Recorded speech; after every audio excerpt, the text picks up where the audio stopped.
This is InfinityX, the relaunch of InfinityX, where we give a stage and microphone to human excellence, edify them in the pursuit of creating infinite sales opportunities and ecosystem mergers. Tonight is absolutely no different. We have the mighty Mikey C-Roc Ciorrocco in the house. What's up, Mike? What's happening, Dave? Rob, great to see you and everyone on the call tonight. I like to start every interview with gratitude, guys, if you don't mind. I just want to thank you for having me. It means the world to me. Gratitude's changed my life, and I want to thank everyone for showing up, the audience. Well, the honor and privilege is ours, brother, and we are honored to have you on our stage. As always, I am joined by my partner, the CEO and founder of Epic Financial Strategies and co-founder and my partner in InfinityX, Mr. Rob Gill. What's up, Rob? Hey, what's up, Dave? Thank you so much for that intro. And C-Roc, what's up, my brother? How are you? Great to see you, Dave. Doing great here, man. Yep. And can you hear me okay, C-Roc? Yeah. You're a Do I little still sound lower. like a woman? No, you don't sound like a woman, but you're a little bit lower than Dave. So you got to put your mouth all up on that mic. So listen, you know what I love? I love how you started the meeting with gratitude. I think that's tremendous. I really do. I think that, I've heard it throughout my journey as an attitude of gratitude, but if we could kind of dig into that just a little bit, like what's behind, wanting to start off with gratitude? Is that something you learned at a young age? Is that certain experiences? I'd love to dig a little bit deep into that. Yeah, of course, my grandmother used to smack me around a little bit if I didn't say thank you, please, yes, ma'am, no, ma'am. Not really, but she was very hard on us when it came to that. But I really never understood why it meant something besides just being nice. Yep. But then, I've gone through a lot of difficulties in my life, being around a lot of broken people. And there's something going on when I wake up in the morning that I'm not always happy when I first wake up. Like, I don't know about anybody else, but I'm like, shit, I got to deal with this. I got to deal with that. These are some things that just, subconsciously go through my mind. And I'm just being transparent and honest with you. It's not, I wish I could say every day I feel like getting up and I'm fired up and ready to go. But I do get to that point because when I do wake up, the first thing I say is thank you. And I started doing that because I realized that the more I did that, it gets rid of things to complain about. Yeah. And I realized, and I'll have to go through this thing, guys, and you could think it's corny if you want to, but man, I wiggle my fingers, my toes, and I realized, like, shoot, how often do we go through our day and we don't even realize and look at our arm and just realize that we have like an elbow? And I mean, it's just crazy, Yeah, and so I started doing that and it changed everything. Yeah. Listen, thank you so much for sharing that. When you talk about gratitude and you talk about, in your earlier years being around, you use the word broken people. I think that when I focus on transformational vocabulary, words have energetic resonance. And to your point, I think we all have 60, 70,000 thoughts a day, of which they're repetitive thoughts. Some go way back to when we were all cavemen, right? So when we wake up in that fight or flight mentality, it's how do we shift out of that thinking and how do we, change the trajectory? And that's what I'm present to as you're sharing that. So thank you for that. When you're growing up, did you have siblings? And can you tell us a little bit more about like what it was like in your neighborhood? Was it a broken neighborhood? Like my schoolyard was a broken schoolyard. Yeah. Was it kind of like that? Yeah, man. Look, first of all, I have 7 brothers and sisters, all from different marriages. I grew up in a lot of brokenness, a lot of drug addicts, alcoholics, anxiety, depression, the medicine that comes along with, and then also overdose and suicide. Mm-hmm. Not me, but my family and, my parents, I don't remember them together. Grew up living with my mom until I was 8, and my mom decided to move on to her 3rd marriage. And I realized that, I didn't want to move into that house with another man's rules. And so I just said, I'm going to try my dad's house, and he was moving on to his 2nd marriage. And, I went into that house and thought it was going to be great. New stepmom. Oh, how awesome would this be? She seemed so nice. And then very quickly it became an abusive situation. There's a lot of conflict with my mom and her. And it just, anytime you add step parents into the mix when there's already custody and child support battles, anybody that's been in this situation knows exactly what I'm talking about. Mm-hmm. And for 3 years, I dealt with a lot of abuse, a lot of threats. And I used to sleep with my baseball bat when I was 9 years old because of the things I was seeing and hearing. And I just, you know, when all this was going on, I just never accepted anybody's reasoning and a story that they were telling themselves of why they were being that way. That right there. You know? Let me just play in that a little bit. So Yeah. you say you never, you know, you just didn't let that be the story, right? You just, Yeah. you decided at such a young age. I remember when I was little, for me, you know, my parents used to bounce checks all the time, and there was financial insecurity all over the place. There was nothing but fighting in my house, always pertaining to money. And I remember that when I grew up, that, you know, when I had kids and I had my own family, that wasn't going to happen. But I didn't have, at that particular time, age 11 through 20, I didn't have a path other than I knew I was meant for something different. It sounds like to me you kind of created a little bit of a path at an earlier age. Can you get into that a little bit? I'd love to hear that. For all the folks that are around here, there's entrepreneurs all over the place. And in our world, people overcome a lot of different adversity because what we want to tackle is folks' emotional relationship with money. Whether it's a scarce mindset, whether it's an abundant mindset, and what are the action steps that they're doing now. So if you can kind of share that for some experience, strength, and hope for the folks out there, that'd be awesome. Yeah. So, you know, I think that I'm looking at a situation as a young kid, as I look back on this, as basically precedence versus principle. Mm-hmm. And most people work off of precedence. And that's basically, you're talking about historic genetics and things like that, that people look and say, okay, this is the way it's always been. This is the way it's got to be. This is the way I'm supposed to react. Yep. And I look at it differently. I look at principle is there's got to be a better way. Like, I'm not okay with what's going on. There's got to be a better way. People tell themselves stories. Even now, my employees will tell themselves stories. And I'm like, look, you can buy that story if you want to. I ain't buying your bullshit. Like, you can buy it. I'm just letting you know now I'm not. And, you know, today was a rough day for me in a way because I had a personal friend decide to go on with another company. I have a mortgage division, by the way, that I have as well, besides all the other things I do. What's the name of your company, C-Roc? That's Nations Lending. Nations Lending. Yeah. Shout So out to Nations Lending. yeah, Nations Lending is a great company. And this young kid doesn't want to stay in line as far as doing the accountability and making sure that, you know, we're constantly training on ourselves, not our customer. I mean, all the stuff and culture that we have, and he just wasn't aligned. And I, you know, it's a rough day today because I didn't want him to leave. I see things in people that they don't see in themselves.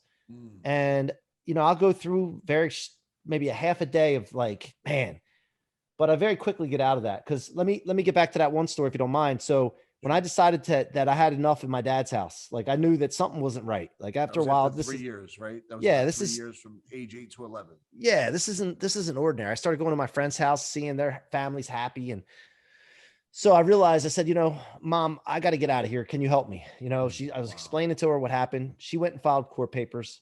Long story short, she told me that if she did that, I couldn't leave her out hanging to dry because, you know, it's serious. She's going to file court papers. And she said, they're going to talk you out of it. They're going to try to talk you out of it. So when you believe in something, Mikey, when you believe in something in life, you need to stick to your guns. And so I remember that story, her telling me that, whether it was because people have an agenda that they want to meet or they're just trying to hold you back because you're advancing. People will try to talk you out of it. Yep. So I've always been stubborn my whole life and hard-headed. And basically, if you look up the definition of stubborn, it says unyielding, actually perversely unyielding, and inexorable. Inexorable is my new favorite word. So if you take a note, you might want to write that word down. Inexorable means unyielding and unable to be stopped. So that's how I live my life. Now, my dad got these court papers after a few weeks. I come home from school one day. I could feel the tension in the house. It was ridiculous. You felt the energy, right? Yeah, something was off. And I saw my dad with these papers. And my dad, by the way, he was my hero, had his own masonry business, block, concrete, brick. You know, he had a rough hands, big forearms. You know, he was a hard worker. You could tell if you shake his hand. And just like any Italian or construction guys, they didn't carry a wallet. He carried a wad of $100 bills around in his pocket with a rubber band around it. I used to think that was the coolest thing. He showed me money all the time. And he came back to the, you know, after he sent me back to my room, he comes back there with the papers and he says, you know, this says you want to move back with your mom. I don't understand this. You got everything you need here. Your mom's poor. She's broke. She's got men coming in and out of the house. She's getting married to her third husband. Why would you want to leave here? And I remember my mom saying, stick to your guns. I did. I said, I'm not discussing this with you. I've made my mind up. He said, okay. So he takes that wad of $100 bills out of his pocket, peeled one off, crumpled it up and threw it at me and said, then here, you're going to need this when you're living on the streets with your mother one day. And so that's what I grew up in until I was 11. and by the way, at that moment, I thought to myself, what did I just do? Yeah. Like, what did I just do? But then the stubbornness kicked in and I'm like, I'm not going to need that money. I'll never need that money. I'll show you. So 30 some years, I drove off of that spark and just living an unstoppable life. Anything I want, I go get, and I don't quit until I get it. Did you move in with your mom? Yeah. So I moved in with my mom when I was 11. By the way, anybody that's been through this situation, when that happens, I didn't just move to my mom's at that moment. I got to sit in that house while they go through the courts, deal with all the abuse still, and go to child psychologists to see if I'm mature enough to make it a sit. Like I dealt with all that bullshit. And then eventually I got out of it. So this is where I come from. Yep. And this is what's made me. However, I choose not to carry it in my trunk like most people. Yep. I store it right in my fuel tank, convert it into rocket fuel, like my book. I wrote the story in there, and use it to be unstoppable. Nothing stops a person that converts everything, that slows them down or stops them. C-Roc, Blue Collar Holler. What's the name of your book? If you want to share Rocket Fuel. You want to tell everybody about the book? Yeah, Rocket Fuel. Grant Cardone wrote the forward for the book. That's another story in itself. Outstanding. It's on Amazon. It's a bestseller the first day out. Go get a copy, man. Amazon or MikeC-Roc.com. Check it out. Let me know what you think of it. Amazon or CRoc.com. Rocket Fuel. MikeC-Roc.com. Mike C-Roc, let me ask you another question, brother. So now, high school, you had shared with me yesterday that you played football in high school and college. A ballistic 5'6" linebacker that was just blowing up holes all over the place. With that being said, brother, what was your transition? I guess, taking full control over your outcome. I would assume led to success in sports. The principles on how to be good in sports, which is rituals, habits, daily discipline, studying everything else, filming, all the other stuff that you got to do. What was that like leaving college and starting your professional career? About 18 years old, I went to college and, for the first time I was at a big place where there's a lot of girls, where my high school was small, really like 60 people in my class. I got to college, I saw girls and I saw parties. And that at dorms too, right? Yeah, man. And I thought it was like Disney World, and I got off track, man. Honestly, I lost my intention. And it's the first time I started drinking alcohol when I was 18. Yeah. And I lost focus, played football for 2 years, but I had to drop out of college, man. I had a 4.0, but I wasn't focused, got partying. And then before you know it, my friends were leaving. Yeah. And all of a sudden I'm left with all the people that stayed behind that were partying all the time. Yeah. And I looked at, and I wrote about this in the book. I wasn't like, it was a time of my life that I did not like myself, wondering how the hell I got there. And I met my wife when I was 24, 25 years old. And that's what helped me get straight again, because I realized the commitment, if you commit to something, and I'm talking about like all out commit, you start moving everything else out of the way, because when you commit to something like that, you have to give something up. Yeah. And I did that, and thank God. And from there, that's when the career truly started. It was when I was about 20, 25. Did you go to college and come back to the neighborhood and met your girl? Or no, I met her down there, and I stayed in that area. And matter of fact, I live about 30 minutes from my college now in Ocean City, Maryland. Okay. Awesome. And then you started at 24. What happens next? Well, so I had a stepfather, thank God. He wasn't good with money or business, but he taught me right from wrong. When I was 11, that was a really impressionable age, and George was a hard guy. Now, he passed away of a heart attack in January 2019. And again, he was a great guy as far as teaching you respect, how to treat people, do good things happen, do bad things happen. But he didn't teach me about business and money. Yeah. And I had to grind my whole life until recently. Honestly, I was always a guy that would just go get it if I want to go get it, and it would take me a lot of time and extra money because I didn't know the how, and I didn't know the steps. Yep. And it really bothered me at some point, like in the last couple of years. I'm thinking to myself, if I only knew the steps of how to accomplish something, if I had a mentor, not just talk to me, but gave me the absolutely step one through step whatever. Absolutely. And that's how you achieve it. Just follow those steps. I'd have been way further along than I am now. Yep. And I said, you know what, this problem needs to be solved. So I got into tech recently. I created a product called Blueprinted. It's called BLOO printed, unlike the way the blues. So wait, before you get into that, what I suspect and let me just kind of play with this a little bit. Yeah. Back in 2008, 9, and 10, I built a call center. And in my call center, there was a bunch of folks that had Series 7 licenses. We were opening new accounts over the phone, and we were doing Zoom meetings, but back then it was called GoToMeeting. Go to me. Yep. Go to meetings. And Yep. what I synthesized, although I didn't document the formula until I met my man Sean Callaghan, but what I didn't realize then was I was onto something special, because there was 15 guys in the room opening new accounts over the telephone. People would buy individual stocks, and then we would do planning off of that, including life insurance strategies. And I was like the only guy in America selling life insurance over the phone. Yeah. But what you're about to discuss right now for all the folks, which I love, is your model on how to capture the formula for success, but also be able to re-engineer it in a way for it to do it yourself for anyone that wants to find out about it. Yeah. And that's what I took 100%. away from my talk yesterday, brother. If Yeah. you could share that, Yeah, Mike, yeah. yours. 100%. This is a breakthrough in the coaching, consulting, training industry. It's going to be disruptive as it comes. Basically, anybody that's had success in any vertical industry or whatever, this can go for physical trainers, health trainers, any kind of work, any kind of job, moms that know how to raise kids with disabilities because they've been through it. You name it. If somebody can reverse engineer their success in an algorithmic format, step by step, they can use our Creator Studio to build their blueprint, and then they can put it up on our marketplace. It's kind of like a Google, or not really, an Amazon actually, for blueprints to success, and monetize. But more importantly, get results for their clients, because I'm a fanatic about getting results. I don't play this game where you sell coaching, you sell training programs, you sell videos, and not care about the results. It's not good. It's not right for the marketer to go be making money off of a product, like a great marketing campaign, but they don't have any concern about the actual results that are coming from it. Excellent so point. transformation needs to happen, and I have a problem with that, so I went to fix it.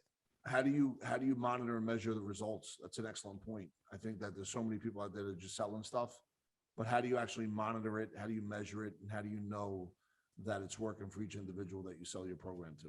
Yeah. So first of all, we are going to have blueprints in there, but there's going to be a certification process. I care about the quality of people that are going into our system. We're not just going to accept anybody. That's one. Number two, it has accountability in it, built in. There's milestones, there's text reminders, there's calendar integration. And then you got to go through milestones as you're going through it. And then people will be able to, again, there's a thing called natural selection in life, right? There's going to be a way to rate people like an Uber driver. There's going to be, a rating system. So you're not going to buy a blueprint with somebody who has a 1-star rating, and that person with a 1-star rating is not going to get many sales. So when you say a rating system, I just want to make sure I understand this. You're talking about how they buy your program, or how you vet them to be in your program? it's going to be a two-way street. Yep. Just like Uber. Like an Uber driver can rate the passenger, right? Understood.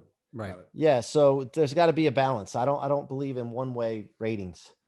Now, how far off are you from this being launched? Is this We're launching this in August. I'm not sure the exact date, but it's going to be launched in August. We're about ready to go. And we're looking right now for the first 500 architects, we call them. The architects are people that have had success that are going to build blueprints. Got it. We're looking for the founding 500, but what we're going to do also, because the blueprint takes time to build, is we're going to do blueprints for people for a fee, of course, that if they already have content out there, they have a book, whatever the case is, and they want a blueprint built, we're going to build it for them if they want, instead of them having to do it. And then we can get it up to market as fast as possible for them. So we're looking, like I said, for the first 500. So what is your process of selecting? Have you guys figured that out yet on who you're going to pick, and what do they have to do? Or what are some of the milestones, or what are you looking for your founding 500? So first of all, they're going to have to go through an application process. We have that already set up, and there's on the website blueprinted.com. If you go in and put your email address in there, you'll be kept up to date with when we're doing the application process. But we're gonna vet everyone. I mean, it's gonna take time, but we got a list of questions, and also we look at the history, where they came from. Where you can tell someone that, like on Clubhouse right now, there's people on Clubhouse that haven't accomplished anything, right? Yeah. But they have a bio built out, the best of them. They've talked a good game, but at the end of the day, they haven't accomplished anything. Right. Well, somebody like me, and this is something that I'll be looking at. You can go on any social media platform. I'm all over the place. I'm omnipresent, but you can actually spend time with me. I have over 150 podcast episodes. I've been on over 200 podcasts. If you Google my name, if you look at Instagram, I put myself out there and I do it so much that there is no way I could hide anything. So Right. there's a process to it. There's a vetting process that you'll be able to go through and do that.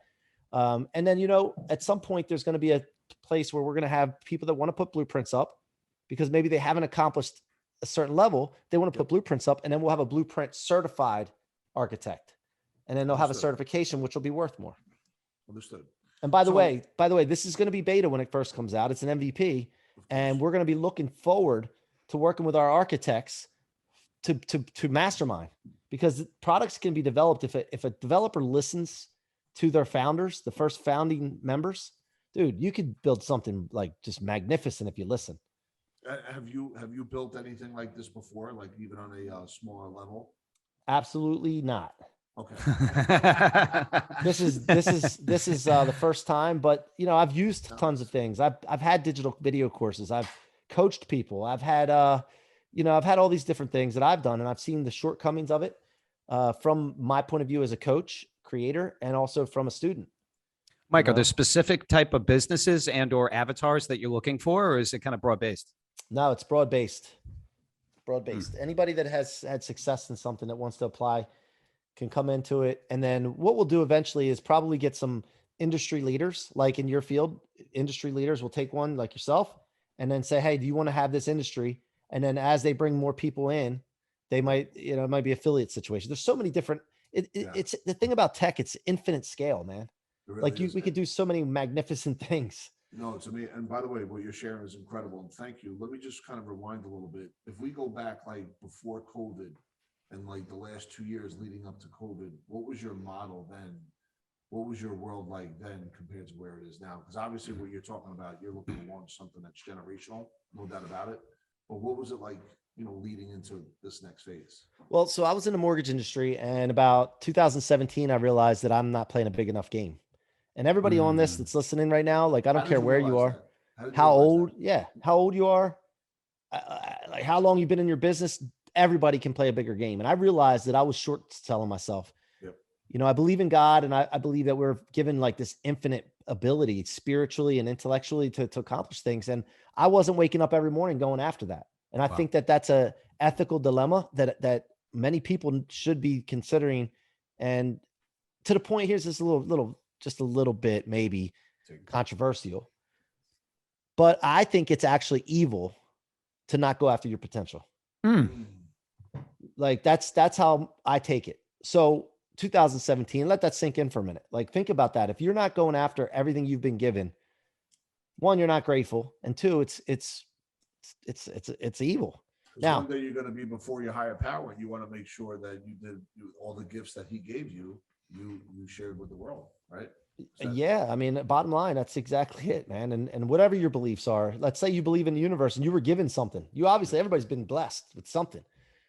And by the way, your weaknesses, if you're an alcoholic and you overcame alcoholism, it's your duty to help other people that are struggling with that. Right. To me, that's a ethical anyway.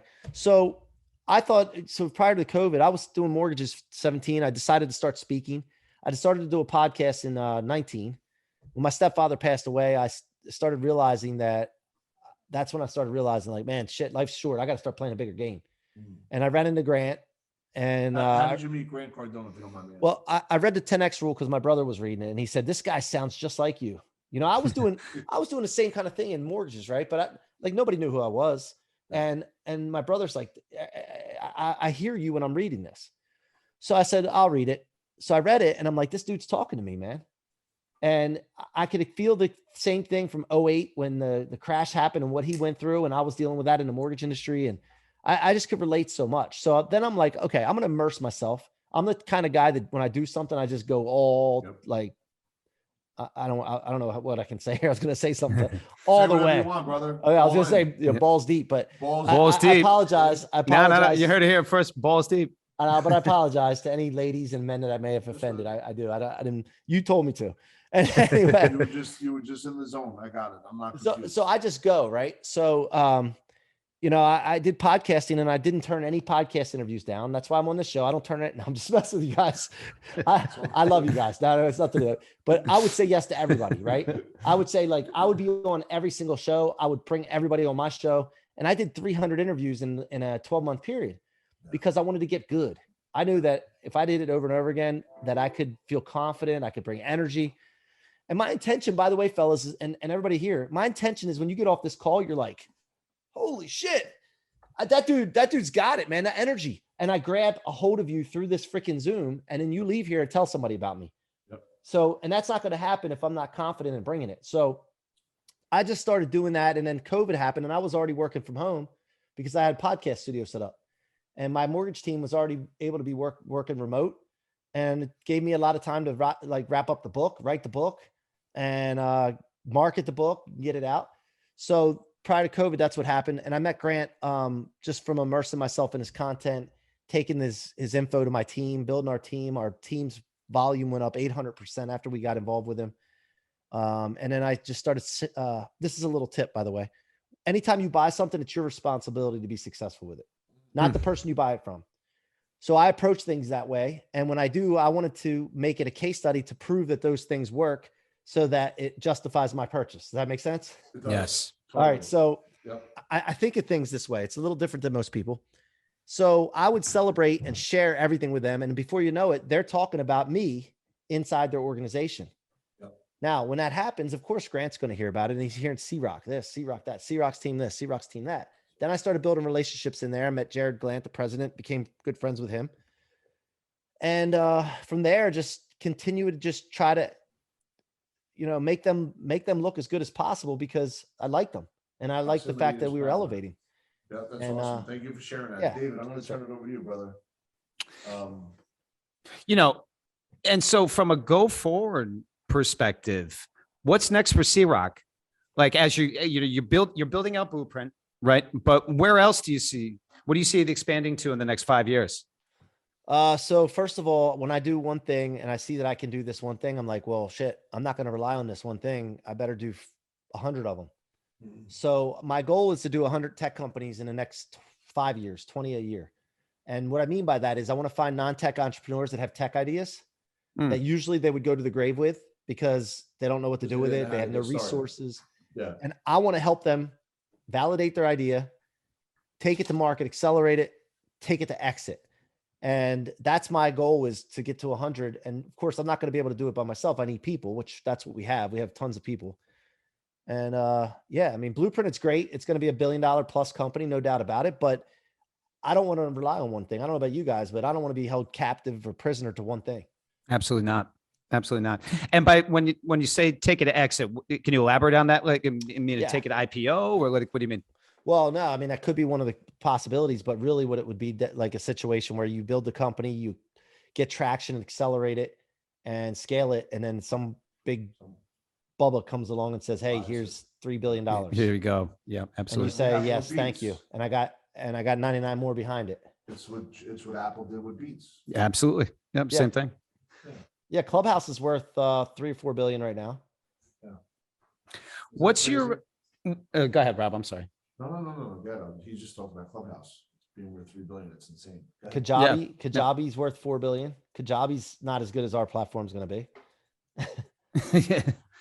And from a financial perspective for a moment, C-Roc, right? Like what opportunities are you seeing, you know, in the investment place? You know, like if you were going to be founding a business right now, what type of business would you be investing in? If I was going to invest in a business or found a business, like a co-founder? Co-founder. Tech, period. The multiples that are being offered for tech right now are ridiculous. And of course, you know, you got to have the right product. You got to have the right go-to-market. You got to have the right partners. Yes. You got to have the right investors. There's a lot of things that go along with that. But look, guys, I am willing to give up equity in my company to partner with the right people and collaborate to get elevation or altitude. And that's what I did with Grant Cardone. I mean, we partnered with him. Not only 10X Incubator is a situation where I had a choice of whether to keep 50% of the company or go down to 33 1/3 and have Grant and 10X a part of it. And that's a no-brainer to me because I'd rather have something smaller of something huge than something big of something little. C-Roc, that's incredible. We here at Epic, we have two partners. One is Chris Cronin, one is Sean Callagate. And when we did that, we went from 8 to 1,000 new meetings a month. Yeah. Just Collaboration. Just exactly what you're talking about. But listen, I am so, connected to your energy. Number one, I'm connected to your certainty. I'm connected to your why. I think I have an idea what your why is. But if we look for the next 5 or 10 years, like, what are you doing all this for? Like, what's the legacy? When it's all said and done, like, what's this all about?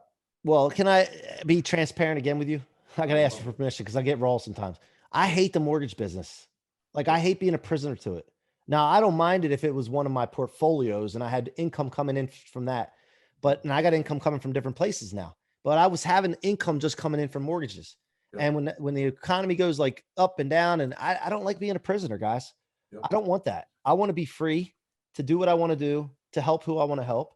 And my mission, my why, as you call it, but my mission, I call it, is all people are unstoppable to live in the life of their dreams. And I filter everything through that. When I wake up in the morning, my decisions of what I'm going to eat, what I'm going to do, whether I'm going to, it doesn't matter. Everything goes towards my mission. If it's a way, or if I'm not sure, I don't do it. And so 5 years from now, I'm going to have the 100 tech companies. Some of may have already exited. Some may fail. I don't care because I'm going to keep pushing. And 5 years from now, I'm going to look back and I'm going to look at this recording because I see you recording it, right? And I'm going to say, look, this is what happens when you cause and create futures. Yeah. Everybody should be doing this. Yeah, listen, dude, first of all, that's awesome. I think that we look 5-10 years down the road, you're probably still making money in mortgages where you're making money off of your programs and you're making money off your books and you're helping changing the world based on your story, right? Your story is unique to you, which I think is tremendous. The upbringing and the discussion and the open honesty about growing up in a broken home, step parents on both sides. There was a stepdad that seemed to be a glimmer of hope of success and the respect that you have for your dad on his blue collar mindset.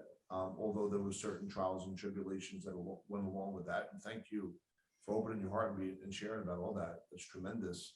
I'm very fortunate to be on this call with you and David right now. I'm very grateful for that. Well, thank you. Dave, did you want to ask some more questions that tie into anything else here that I may have missed so far? Yeah. So C-Roc, one of the things that I always look at is who can I mirror, who can I match, who can I model, and who can I use in my own personal self-mastery to aspire to be more like? Who are the people that you mirror, match, and model after? Well, first of all, I think some of us wake up in the morning and we're like dread going to work, or we deal with some of the things that we deal with at our jobs and our businesses. And so my grandfather, my dad's dad, right? He was a mushroom farmer. He had a mushroom company outside of Philly. And I just think about him. First of all, he would go to a restaurant and everybody would talk to him and he would go up to everybody. And my grandmother was always annoyed because he would talk to everybody. But everybody just loved my grandfather. And I look up to him and I want to be like that. I want to love everybody and I want to be able to talk to everybody. And I look forward to that. But on the other hand, he had a shitty job, right? He was working in a mushroom house, which is dark. They had helmets with lights on the top of it. And they would go and pick mushrooms out of horse and cow shit. Yeah. And that's a shitty job. And I think about him, and he did that for his family every single freaking day, even though I'm sure he hated it, but I always saw him with a smile on his face. Wow. And so he's one. Of course, Grant Cardone is one. Some people see just the marketing side of him, what he's trying to do to get attention, and they have an opinion of him, but I know him besides that. And he's a genuine person that cares and wants to help people. And, there's another gentleman that's one of my mentors and coaches. And I got two more. Brandon Dawson, who's also in Cardone Ventures. He's a mentor of mine. But Richie Dolan. I don't know if you guys know Richie Dolan. Richie Dolan is a merchant banker by trade, but he's also a performance coach. He's worked with Mike Tyson, the Lakers, LeBron James, the Heat. He's got 3 NBA championship rings. Wow. And worked with some of the biggest brands in the world. And I work with him. He's one of my coaches. And he is one of the most caring individuals that you'd ever meet. And I love the guy, dude. And I spend, usually I'm spending 2-3 hours a week with him. And I missed the last couple weeks because I've been traveling, and I can feel it when I'm not hanging out with my man Rich. So if you haven't heard of Richie Dolan, check him out. He's just a phenomenal dude. Awesome. When you shuffle off this mortal coil, to steal my buddy Rob's catchphrase there, what are people saying about you and your legacy? Dude, every time I was around C-Roc, I felt like I was unstoppable. You know, like a hero is someone that makes you feel a certain way. You know, they do things for you that, and I want to make people feel like my heroes have made me feel. You know, that's all I care about. Like money is going to be a byproduct. Money comes along, money comes and goes, right? I mean, at the end of the day, if we have what we need, I'm not a materialistic person. Like I spend all my money on self-development and helping people besides taking care of the family. So I want people to feel like, you know, my heroes made me feel. That's awesome. And if you don't mind, where is C-Roc? Where did that name come from? So my idiot friends can't pronounce my last name, so they call me C-Roc, and I just rolled with it, man. Ciorrocco. Ciorrocco. Ciorrocco. That's not right. I grew up with a bunch of Ciorroccos. But it's got a CIO, and they can't figure that part out. So C-Roc. Now my friends aren't. They're cool as shit. I like to joke, obviously, but they're good dudes, and you know, C-Roc is a good name to brand. It's different. It's my awesome. name, Mike. Everybody, there's how many Mikes are there? You know, so Mike, let me ask you this: growing up the way you grew up, you've developed friendships, but I know in the trajectory that I've experienced and what we've experienced here at Epic, there's only so much time in a day, and there's only so much time for energy and people in your world, right? Have you maintained relationship with people that you knew back in the day that are still in your world? Have you been able to manage those kind of relationships as you're experiencing this skyrocketing growth? What does that look like? Yeah, so I remember, no, my mission is all people are unstoppable to live in the life of their dreams. If people align with that, I'm good with it, and I'll hang out with them. If they don't, I just don't have time for them because I'm so committed to this mission. And I have friends that I grew up with that I still see. Matter of fact, 3 of my best friends and my little brother are my leadership team in the mortgage company. Awesome. So yeah, and I write my goals down in the morning, and I write down every day, man, bring my homies with me. Bring my homies with me. So they're taking care of that on a day-to-day basis, grinding while I'm doing this other thing and trying to get us to the to outer space. So you're opening up all the doors for everybody. Totally got it. Yeah, exactly. And they're holding the fort down, doing their thing, and I'm there for them, and I guide them and consult them on what we need to do in the mortgage side of things. But at the end of the day, like they're doing what they're good at, and I'm going and doing something that's just extraordinary for all of us. Changing the world, brother. Good.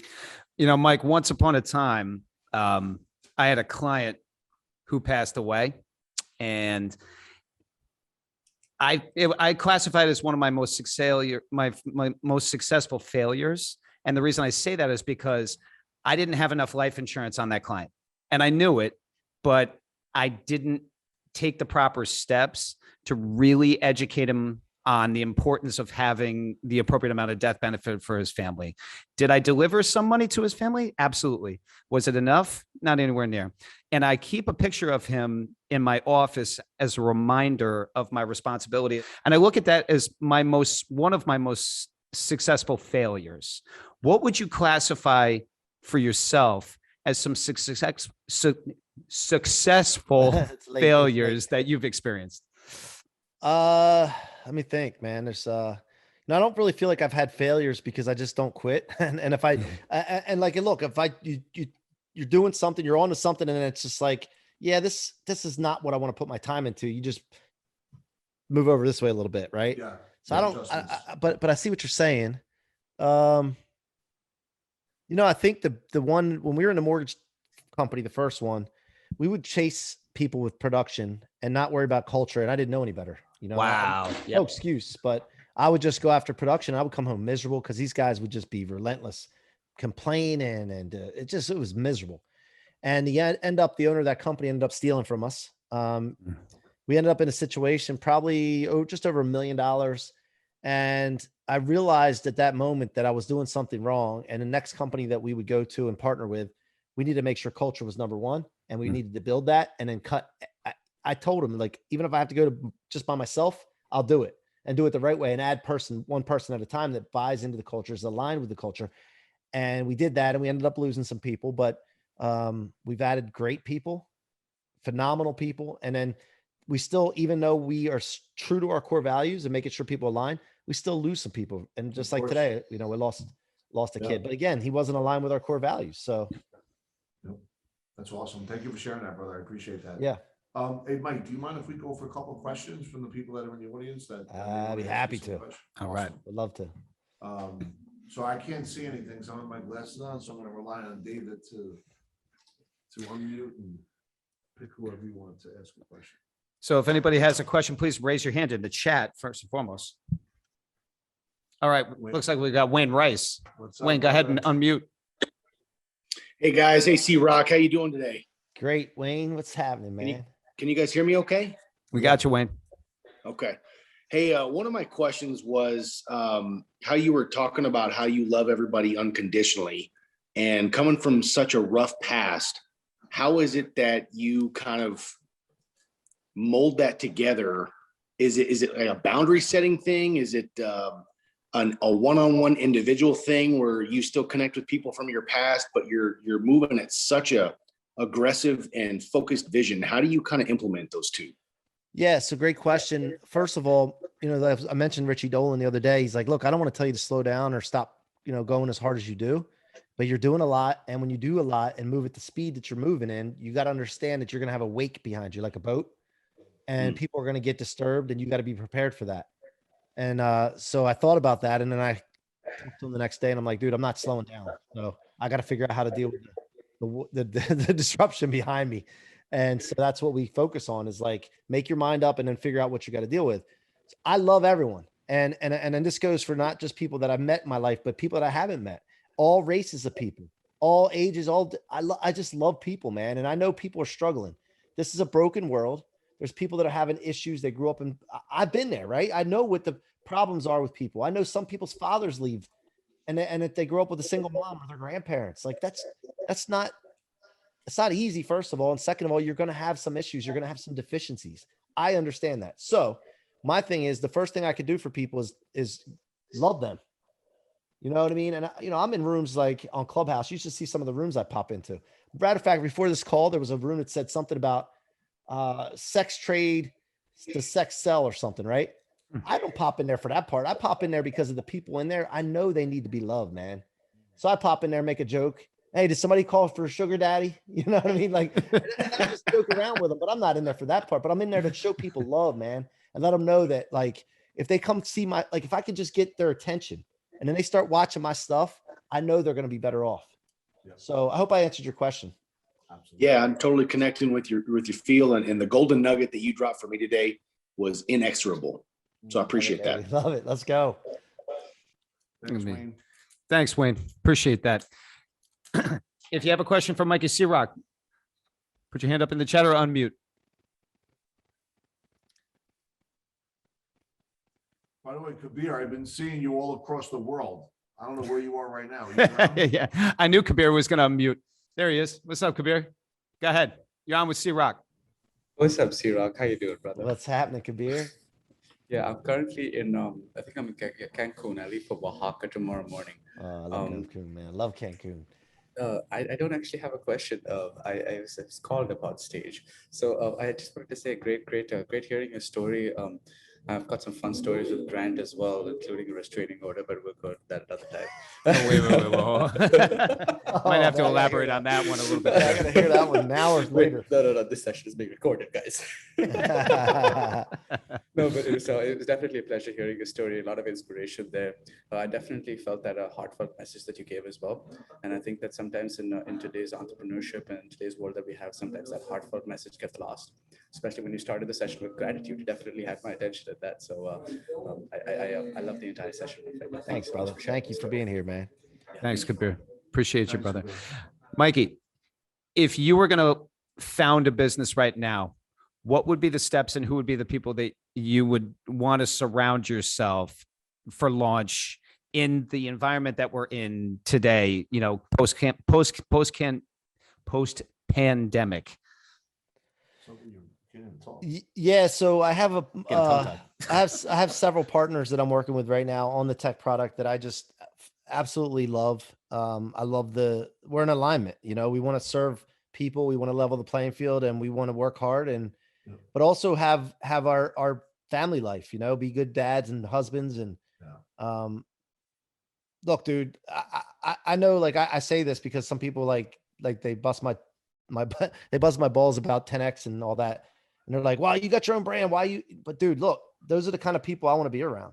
And I love those guys. Yeah, And listen, I think- you know, Yeah, that's yeah, what it's listen, all about. C-Roc, I think that one thing that you are not confused about, because I did this myself. Listen, I understand the power of proximity by folks that have phenomenal relationships with their community and congruent messaging, especially if it's aligned with the core value of what you're talking about.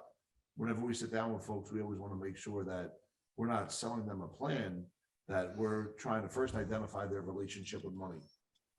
Once we know their relationship with money, whether it's scarce or abundant, we then want to be able to share with them how to create the optimal amount of wealth with little or no additional out-of-pocket cost through the integration and coordination of their asset base. But we can only do that once we know how it sits and fits with their core values. And you've been pounding core values the whole episode tonight, and I totally get that. And I really do feel a gravitational pull towards your message, because there's a lot of things that you shared that I experienced myself, especially in the early years. And then how I kind of, banged my head against the wall over and over, still made good money, but I was always in the arduous phase. Yeah. And wasn't really able to break out into the abundant where, money just starts flowing in different directions. Yeah, So, man. I I want to love thank it. you for that, brother. Yeah, I really man. do. And I'd like to talk offline at some point, because I think what we've created is the ability to create partnerships with folks on the insurance side that don't have licenses, but can have the ability to own an insurance company with us based on proper planning, be able to share in revenues legally. We've had the law firms and the SEC attorneys, I dot T cross everything, so we're good there. And I'd love to have that conversation with you to show you what that looks like, because the partners that we've created through this ecosystem merger strategy has done very well with us. Yeah, no, man, I'm open to talking about that kind of stuff for sure. And, I'd like to share one thing real quick with you, if you don't mind. Our core values, this is something I live in my life, and we implemented in our businesses as well. But we use the acronym VITAL, because obviously core values are vital. And the first one is a V: vibes matter, emotions are contagious. So we're very conscious of the emotions that we bring to our meetings and our interactions and our communication, because they're contagious. I stands for imagine, no lids, no limitations. So we always make sure we understand that we don't know our true potential, so we got to not put limits on it. T stands for take 100% responsibility. Wow. To the degree you take responsibility, you take control. A stands for all setbacks are rocket fuel. That's right. Which that's the book, what the book's about. And then last one is a great one, is leadership. For L, leadership starts with me. And everybody in our organization, no matter what position, title, how long they've been there, we expect them all to be leaders. Awesome. Thank you for sharing that. Before we hang up, I want to see if any of my Joe Hagens or the Hammers or the Bartrams have any questions. John Spring. I mean, you guys are all entrepreneurs. I think that I'm looking at C-Roc, who's been a multiple business genius, not only from the space of mortgages, but now what he's creating with his book. There's no coincidence between books and podcasts, and his ability to dive in with 2 feet when he feels it in his heart that he's with the right person or the right organization. I'm feeling that. His understanding of not being self-centered, not just making it all about him, greed of like owning everything himself versus understanding the magic of a partnership. I'm hearing that as well tonight. I think the success leaves clues and there's no coincidences. So if anybody has a question, let me know, because I can't see right now. I want to respect C-Roc's time. Got it. Nope. Okay. All right, C-Roc, I want to thank you so much, brother. I really appreciate you coming on. Dave, do you want to finish with anything? And we'll turn the last message over to C-Roc. Yeah, one last time. C-Roc, how can everybody find you? Give us the website, give us the book, give us all the businesses. Yeah, look, I'm everywhere. So I did that on purpose, of course. If you Google Mike C-Roc, you'll find me. But I'm on Instagram. That's my favorite platform. Clubhouse, second favorite. LinkedIn, all those places. But C-Roc, you got to get on TikTok. We get a lot of meetings I'm on there. TikTok. I'm Yeah. on there too, but I don't know. Like I haven't gained traction there yet. I've got a lot of posts. It's the algorithm. We'll talk about that. Yeah, I don't know what the hell I'm doing. I guess I'm just posting good It's not content. hard, I It's good promise. content. I just don't. I don't know how to grab. So I got that too. I'm all over Twitter, everything. So, but really, what I want people to do is go to blueprinted.com and just check that out. Put your information there so we can keep you up to date. We will not spam you, but this is going to be something that every single person needs, either a blueprint to be an architect for one, or to use to go on there and start searching for your success avenues. Love it. I love the message. Amazing. Mikey C-Roc Ciorrocco, ladies and gentlemen. You can find him on MikeC-Roc.com, right? MikeC-Roc.com. Yep, that's right. And be looking for the replay of this on our newly launched YouTube channel, InfinityX.